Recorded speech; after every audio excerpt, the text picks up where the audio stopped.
Welcome to our channel. నేను మీ Zakir Hussain. Girls హాస్టల్లో spy camera ప్రస్తుతం కలకలం రేపుతోంది. ఏకంగా 4,000కు పైగా వీడియోలు ఉన్నట్టు తెలుస్తుంది. అందులో న్యూడ్ వీడియోస్. అసలుకి న్యూస్ ఏంటి, దీని గురించి తెలుసుకునే ప్రయత్నం చేద్దాం. ప్రస్తుతం మనతోటి సీనియర్ జర్నలిస్ట్ జగదేవ్ గారు ఉన్నారు. Hi sir. నమస్తే. గర్ల్స్ హాస్టల్లో స్పై కెమెరా అంటే అసలుకి ఏంటి సార్ ఇష్యూ? అసలు ఎంత దురదృష్టకరమైన ఘటనలు అంటే, సరిగ్గా ఉమెన్స్ డే రోజే మహిళా ప్రాధాన్యత, మహిళా సాధికారత, ఎన్ని ప్రభుత్వాలు ఎన్ని చెప్పినా కూడా మరలా ఇట్లాంటివి ఘటనలు జరుగుతూనే ఉన్నాయి. దిశ ఘటనలు, నిర్భయ ఘటనలు. అంటే అందుకే అంటానండి, ఎప్పుడు చట్టాలు ఎన్ని జరిగినా ఎన్ని చూసినా కానీ మారాల్సింది మనుషులే, ప్రజలే. Yes sir. ఇప్పుడు వాడెవడో కక్కుర్తి పడ్డాడు, ఒక హాస్టల్ మెయింటైన్ చేస్తున్నాడు. జనరల్గా అందరూ ఉన్నారంటే ఒక 1 by 1 బాగానే ఉంది, ఫుడ్ బాగుందా, వాటర్ బాగా వస్తుందా, మెయింటెనెన్స్ బాగుందా అన్న అంతవరకే చూస్తారు. కానీ ఇట్లా అమ్మాయిలు వాళ్ళ బాత్రూంలో కెమెరాలు పెట్టి, వాళ్ళ డ్రెస్సింగ్ రూముల్లో పెట్టి, దాన్ని ఎలా చెప్పాలి, ఏదో ఒక మలయాళం సినిమాలాగా దాన్ని మళ్ళీ వీడియోలాగా, క్యాసెట్ లాగా. యాక్చువల్లీ అంత చూసే అంత కసి కామ ఉంటే క్రోమ్ ఉంది కదా, స్పెషల్గా స్పై కెమెరాలు అంటూ రూముల్లో పెట్టుకొని ఎంత దారుణానికి రోజు రోజుకి.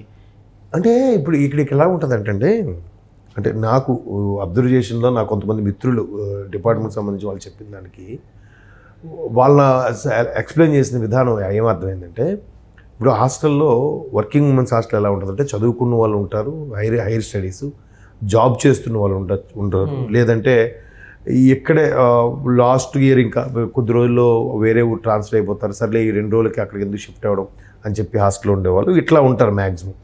సో అట్లాంటి నేపథ్యంలో ఎవడో ఒకడు, అరే ఈ అమ్మాయి బాగుంది, ఒకడు వెంట పడతాడు, ఒకడు ప్రపోజ్ చేస్తాడు, ఒకడు ఇదవుతాడు.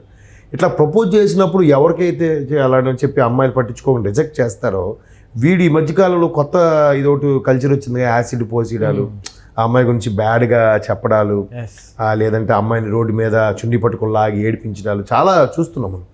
సో ఇట్లా మరికొద్ది ఎక్స్ట్రీమ్లీ సాడిస్ట్ లెవెల్లో, అంటే కసిగా ఆ పుట్టుక అలాగ ఉంటాయి కొంతమంది, పెంచే విధానం వరస్ట్గా ఉంటుంది. అటువంటి వాళ్ళు ఏం చేస్తారంటే, ఆ అమ్మాయిది దీనికి అసలు దీని వీడియో లాంటి దొరికి మొత్తం చేసి దీన్ని బ్యాడ్ చేయాలరా అని అనుకుంటాడు. అలా అనుకున్నప్పుడు ఈ హాస్టల్లో ఎవడైతే నడుపుతున్నాడో వాడికి కనెక్ట్ అయ్యి, సార్ దాని వీడియో లాంటివి ఉంటే చూడండి సార్ మీరు ఏంటంటే, అప్పుడు అంతవరకు లేనివాడికి కూడా ఆడికి ఆలోచన వస్తుంది, ఏదో బాగుంది ఇట్లాంటి వీడియోలు పెట్టుకుంటే మనం బిజినెస్ చేసుకోవచ్చు.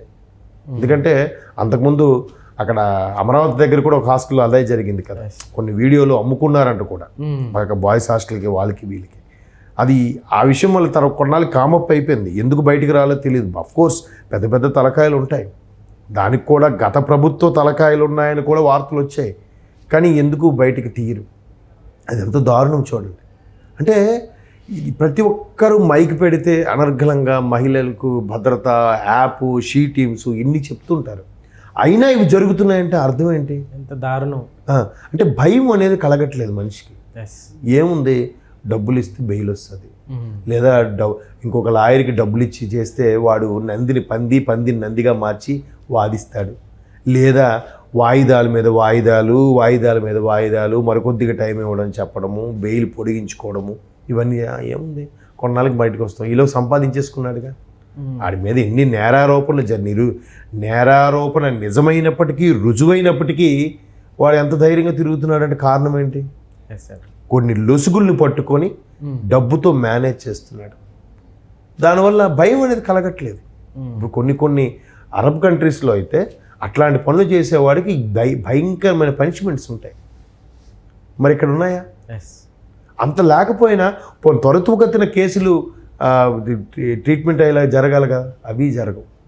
సో మన దగ్గర ఏంటంటే 100 మంది నేరస్తులు తప్పించుకోవచ్చేమో కానీ ఒక మంచివాడికి శిక్ష పడకూడదు అన్నట్టుగా మాట్లాడతారు.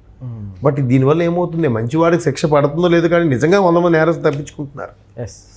అది బెయిల్, డ్రాగన్, నెక్స్ట్ అంతా జరిగేసరికి ఆ జడ్జి ఎవడో మారిపోతాడు, ఇంకో కొత్త జడ్జి వస్తారు, మళ్ళీ రెడ్డి వచ్చాడు మొదలెట్టండి అన్నట్టు సామెతలాగా మళ్ళీ మొదటి నుంచి స్టోరీ అంతా చెప్పడము. ఈలోకి వాయిదాలు, సార్ వాడి ఒంట్లో బాగాలేదు, వాళ్ళ అమ్మ చనిపోయింది, వాళ్ళ తాత ఎక్కడికి వెళ్ళిపోయాడు, ఇట్లా వాయిదాలు తీసుకోవడం, లాయర్కి డబ్బులు ఇచ్చి మేనేజ్ చేయడం కదా. అంటే కఠినమైన శిక్షలు ఏవి లేకపోవడము, నాన్ బెయిలబుల్ వారెంట్ లాంటివి లేకపోవడము, ఇవన్నిటికీ పాల్పడుతున్నారు.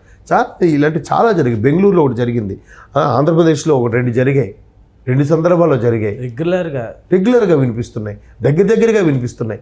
ఏది ఎక్కడ ప్రభుత్వాలు ఎక్కడ చర్యలు తీసుకుంటున్నాయి? ఇప్పుడు అన్నిటికీ ప్రభుత్వాలే ఎందుకు చర్యలు తీసుకోవాలి? అధికారులు కూడా తీసుకోవచ్చు కదా. ఏమో అధికారుల మీద కూడా ప్రభుత్వ అధికారులు ప్రెషర్ ఉందేమో, వాళ్ళు ఏం చేయలేరేమో. చూడండి ఎంత విచ్చలవిడితనం పెరిగిపోతుందో. అయినా మీరు అన్నట్టు క్రోమ్లు ఉన్నాయి, ఇంకెక్కడ యూట్యూబ్లు ఉన్నాయి, ఎవరు చేసుకొని ఎంజాయ్ చేయాలి అంటే చూసుకోవడానికి ఈ రకమైన కసి, వింత పోకడలు, శాడిజం లక్షణాలు, క్షణిక ఆవేశాలు, విపరీతమైన కోపం, వీటన్నిటికీ అవి దారి తీసి వాళ్ళకి చేసి ఎవరు పలానా అమ్మాయిది కాదు ఇది అమ్మాయి, ఎవరైనా డిమాండ్ ఉంటే ఈ అమ్మాయిది అయితే ఎంత వీడియో, ఆ అమ్మాయిది అయితే అంత వీడియో అని అమ్ముకునే కక్కుర్తి వెధవులు కూడా ఉన్నారు. కక్కుర్తితో కూడిన దరిద్రపు వెధవులు అనాలేమో వాళ్ళని, అంతకుమించి ఇంకా పెద్ద పదాలు ఏమున్నాయో నాకు తెలియదు. అంటే అట్లా తయారైంది వ్యవస్థ. ఇప్పుడు ఇది ఎన్ని రోజుల నుంచి నడుస్తుందో, హాస్టల్ పెట్టి 4-5 ఏళ్ళు అవుతుందంట. ఇన్ని రోజుల నుంచి నడుస్తుందనంటే ఎన్ని కెమెరాలు, ఎంతమంది వీడియోలు, ఎంతమంది అమ్మాయిల జీవితాలు, దాంట్లో ఎంతమంది చెప్పుకోలేక మానసిక క్షోభతో సూసైడ్ అటెంప్ట్లు చేస్తున్నారో, ఎంతమంది ఇల్లు వదిలి పారిపోయారో, ఎంతమంది అలాంటి వీడియోలు చూపించి కొంతమంది లోబర్చుకుంటారు, ఎంతమంది లోబర్చుకున్నారో వాళ్ళు ఇంకా ఏం చేయలేక ఆ హీన స్థితిలో అటువంటి కోపంలో దిగిపోయారేమో. బయటకు వచ్చేది కొన్ని ఇంకెన్ని ఉన్నాయో. ఇప్పుడు ఇలాంటి మీ హాస్టల్ అనేటివి ఇప్పుడు చాలా సినిమాలో కూడా చూపిస్తారు. మొన్న ఒక సినిమాలో క్లియర్గా చూపించాడు. అంటే జనరల్గా సినిమాలు చూసి నేర్చుకుంటారంట కాదు, సినిమాల్లో ఇట్లా బయట జరిగినవే దాని ఒక స్టోరీగా అల్లుకొని సినిమాలో కూడా డైరెక్ట్ చేస్తుంటారు. ఒక అమ్మాయి డ్రెస్ మార్చుకుని వస్తుంటుంది. అమ్మాయికి ఎందుకో డౌట్ వస్తుంది, అక్కడేదో చిన్న బ్లింక్ అవుతున్నాడు. చూసేసరికి పైన ఫోను ఆన్ చేసి పెట్టేసి ఉంటే వెంటనే బయటకు వచ్చి, సార్ ఇది చూడండి దొరికింది, మీలో ఎవరిది ఫోను అని అంటే ఒక అబ్బాయి ఇలా చూస్తుంటాడు అనమాట. చూస్తే వెంటనే ఆ సూపర్వైజర్ వచ్చి ఫోన్ ఇలాగ దగ్గరికి వెళ్ళి, రే ఇది నీదేనా, నువ్వేనా చూస్తున్నావు ఇంతకు నుంచి, ఎవరు నువ్వు అని అనేసరికి వెంటనే ఫోన్ లాక్కొని పారిపోతే ఇవి మేనేజర్ పరిగెట్టి కొంత దూరం వెళ్ళి, అమ్మ ఫోన్ పట్టుకుని పారిపోయాడమ్మా అని చెప్తాడు. కట్ చేస్తే సాయంత్రానికి ఈ మేనేజర్కి ఆ పరిగెట్టి పారిపోయిన వచ్చినట్టు ఫోన్ ఇచ్చిస్తాడు.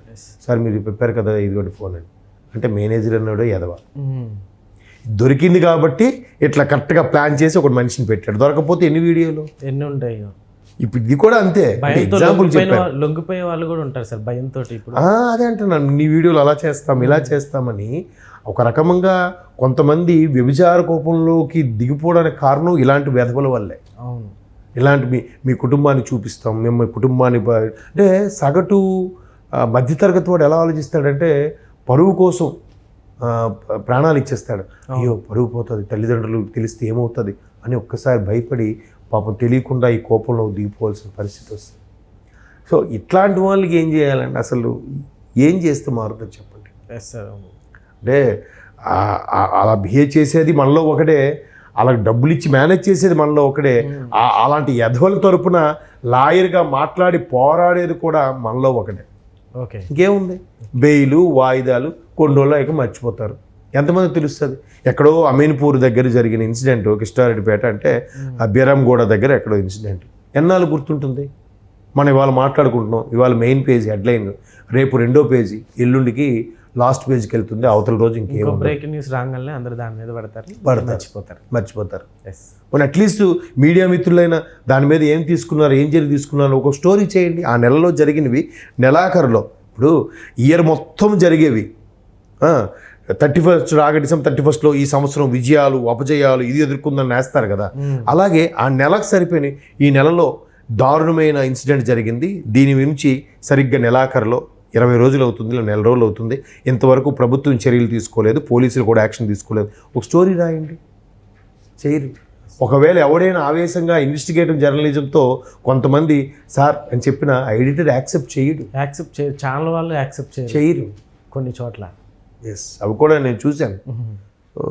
ఇది మీరు నేను మళ్ళీ 4 గోడల మధ్య కూర్చొని మాట్లాడుకుంటాం, అయ్యో ఇలా జరిగిందా, ఎంతమంది ఎదవలు ఉన్నారా అని అనుకుంటాం, మళ్ళీ మామూలే. సార్ మారాల్సింది మనమే. ఎందుకంటే వాడు వీడియో తీసాడు, వీడియోలు తీస్తే కొనుక్కున్నది ఎవరండి? మనలో ఒకటేగా, మళ్ళా అంటే ఒక వ్యక్తే కదా, అది మారాలి. మారినప్పుడు ఇలాంటివి జరుగుతూనే ఉంటాయి, మళ్ళీ మామూలే. Okay sir, thank you.